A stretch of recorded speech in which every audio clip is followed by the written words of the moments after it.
তোমরা তো সোনাখড়কে মাছ অনেকেই খেয়েছো। আজকে আমি একটু অন্যরকম করে সোনাখড়কে মাছ রান্না করব, তা আবার পেঁয়াজ দিয়ে আলু দিয়ে। কিভাবে রান্না করব সেটাই তোমরা প্রথম থেকে শেষ পর্যন্ত পুরো ভিডিওটাকে দেখতে থাকো। এখানে আমি সোনাখড়কে মাছ নিয়ে নিয়েছি, আর এই মাছগুলো না কাটতে লাগে না, শুধু লবণ দিয়ে ধুয়ে নিতে হবে, তাহলেই হবে। আমি লবণ দিয়ে মাছগুলোকে পরিষ্কার করে ধুয়ে নিয়েছি, ধুয়ে নিয়ে লবণ দিয়ে দিয়েছি। আবারও লবণ ধুয়ে নেওয়ার পর আবার একটু লবণ দিয়ে চারিপাশে একটু হলুদের গুঁড়ো দেবো। লবণ দিয়ে আর হলুদের গুঁড়ো দিয়ে মাছটাকে একটু মাখিয়ে নেবো। এইভাবে মাছটা মাখিয়ে নিয়ে তারপরে এটাকে আমি মাছটাকে আলাদা এক জায়গায় রেখে দেবো। ওইদিকে দেখো আমি মাছটা লবণ মাখিয়ে রেখে দিয়েছি, রেখে দিয়ে গ্যাসে একটা কড়াই বসিয়ে দিয়েছি। কড়াইটা কিন্তু ভালোভাবে গরম করে নিতে হবে। খেয়াল রাখবে যেন কড়াইটা ভালোভাবে গরম হয়। আর যখনই গরম হয়ে যাবে তখনই দিয়ে দেবো মাছটা ভাজার জন্য তেলটাকেও কিন্তু ভালোভাবে গরম করে নেব। তেলটাকে গরম হয়ে গেলে দিয়ে দেবো মাছগুলো। আমি এখানে অল্প করে মাছ নিয়েছি, তোমাদের যা যেটুকু লাগবে সেটুকু নিয়ে নেবে। কিন্তু অল্প মাছ হলেও এ মাছ অনেকজনে খেতে পারবে। এক পিঠ হয়ে গেলে আরেক পিঠ এভাবে উল্টিয়ে দিতে হবে। এভাবে উল্টিয়ে পাল্টে কিন্তু মাছগুলোকে ভেজে নিতে হবে। মাছগুলো দেখতেও যেমন একবারে চকচক চকচক করে, সাদা ধবধবে মাছগুলো। আর অল্প মাছ রান্না করলে অনেকেই খেতে পারবে। এত সুন্দর এই মাছটা হয়, এই মাছটা এত স্বাদ কি বলবো। এখন দেখো তোমাদের আমি একটু পরেই দেখাচ্ছি। এখন মাছগুলো ভেজে নিই, তারপর তোমাদের দেখাচ্ছি। এপিট ওপিট দুপিটি কিন্তু মাছগুলো খুব সুন্দরভাবে ভাজা হয়ে গেছে। এই মাছগুলো একেবারে আমি তুলে নেব। মাছগুলোকে আমি সব তুলে নিয়েছি, আর একটু তেল দিয়ে দেবো এর মধ্যে। তেল দেওয়ার পরে কি দেবো, তেল দেওয়ার পরে পেঁয়াজ কুচিটা দিয়ে দেবো। পেঁয়াজটাকে হালকা করে একটু নাড়াচাড়া দিয়ে নেবো। আগে হালকা করে নাড়াচাড়া দিয়ে নিয়ে তারপর এর মধ্যে দিয়ে দেবো আমি একটুখানি কালো জিরে ফোড়ন।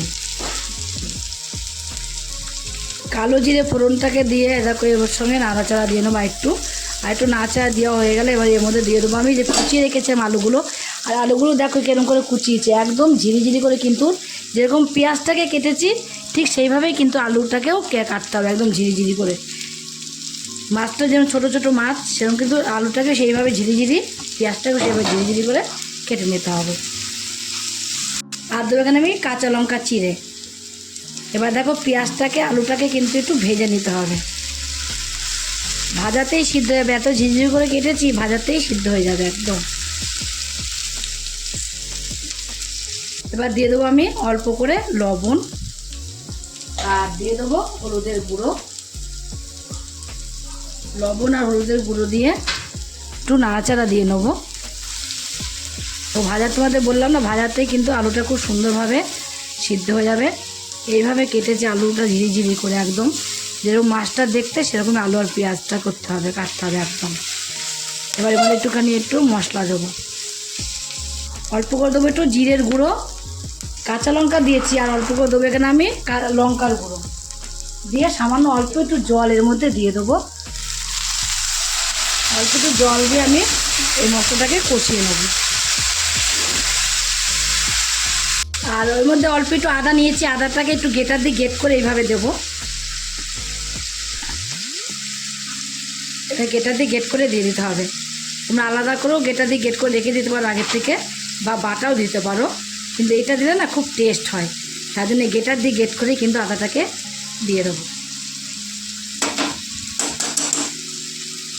দিয়ে আবার এগুলো একটু কষিয়ে নেবো। আর এদিকে দেখো তেলটা বেরিয়ে আসছে, তোমরা দেখলে বুঝতে পারছো কেমন তেল বেরিয়ে এসেছে। তার মানে এখন যেই মশলাটুকু আমি দিয়েছি এই মশলাটা কিন্তু কষানো হয়ে গেছে। কষিয়ে নেওয়ার পরে এর মধ্যে দিয়ে দেবো আমি জল। গ্রেভি গ্রেভি রাখবো সেই বুঝে কিন্তু জলটা দিতে হবে। জলটাকে দিয়ে কি তাড়াতাড়ি রান্না হয়, তোমরা বিশ্বাস করবে না, এই মাছটা এইভাবে রান্না করলে যেমন টেস্ট হয় সেমন তাড়াতাড়ি রান্না হয়। এই জলটা দিয়ে এবার আমি একটুখানি গ্যাসটাকে কমিয়ে দেবো। ঝোলটা কিন্তু ফুটে গেছে এখন। এবার যে মাছগুলোকে আমি ভেজে রেখে দিয়েছিলাম সেই মাছগুলো কিন্তু ওপর দিয়ে দিয়ে দেবো। দেখো তোমরা দেখলে মনে করতে পারছো যে কোনটা মাছ আর কোনটা আলু। একই রকম করে কাটলে কিন্তু এইভাবেই হয়। মাছগুলোকে দিয়ে এইভাবে আমি একটু ফুটিয়ে নেব। দেখো ফুটে গেছে এখন, মাছগুলো দিয়েও কিন্তু একটু ফুটিয়ে নিয়েছি। নামিয়ে দেবো, তার আগে অল্প একটু চিনি আমি ওপর দিয়ে ছড়িয়ে দেবো। অল্প একটু চিনি যদি ওপর দিয়ে ছড়ানো যায় না, খুব সুন্দর একটা টেস্ট আসে। তার জন্য অল্প করে একটু আমি চিনি উপর দিয়ে ছড়িয়ে দিয়েছি। আর এইটুকু গেবি গেবি কিন্তু রাখতে হবে, এই গেবি গেবিটু না রাখলে কিন্তু যখন ঠান্ডা হয়ে যাবে না তখন দেখবে আরও শুকিয়ে গেছে, তার জন্য এই গেবি গেবি রাখতে হবে। কিন্তু আমার দেখো একদম রান্না কমপ্লিট হয়ে গেছে, এবার নামিয়ে দেবো। নামানোর আগে দিয়ে দেবো একটু ধনেপাতা কুচি দিয়ে তারপরে নামিয়ে দেবো। তোমরা এইভাবে একদিন রান্না করে খেয়ে দেখো। এই সোনাখোরকে মাছ এতটাই ভালো লাগে যে এইভাবে যদি রান্না করো না তোমরা দেখবে রান্নার টেস্টটাই কিন্তু পাল্টে অন্যরকম হয়ে যাবে। এতটাই ভালো লাগে তোমরা না খেলে বুঝতে পারবে না। শুধু একদিন খেয়ে দেখো, যদি খেয়ে তোমাদের কাছে ভালো লাগে আর তোমরা যদি ফেসবুক থেকে দেখো ফেসবুকের পেজটি ফলো করে দেবে, যদি ইউটিউব থেকে দেখো ইউটিউবের চ্যানেলটি সাবস্ক্রাইব করে দেবে, পাশে থাকা বেল আইকনটিটা প্রেস করতে ভুলবে না, তাহলে নতুন নতুন রেসিপিগুলো কিন্তু তোমাদের কাছে তাড়াতাড়ি পৌঁছে যাবে। আর আমার চ্যানেলের উপর তুমি বন্ধু হয়ে থাকো, সাবস্ক্রাইব করোনি, প্লিজ সাবস্ক্রাইবটা করে দেবে, সবার আগে তোমাদের কাছে নোটিফিকেশন ঢুকে যাবে। ছোট্ট করে লাইক করো, কমেন্ট করো, অনেক অনেক শেয়ার করো। নমস্কার বন্ধুরা, দেখা হবে আবার পরের রেসিপিতে।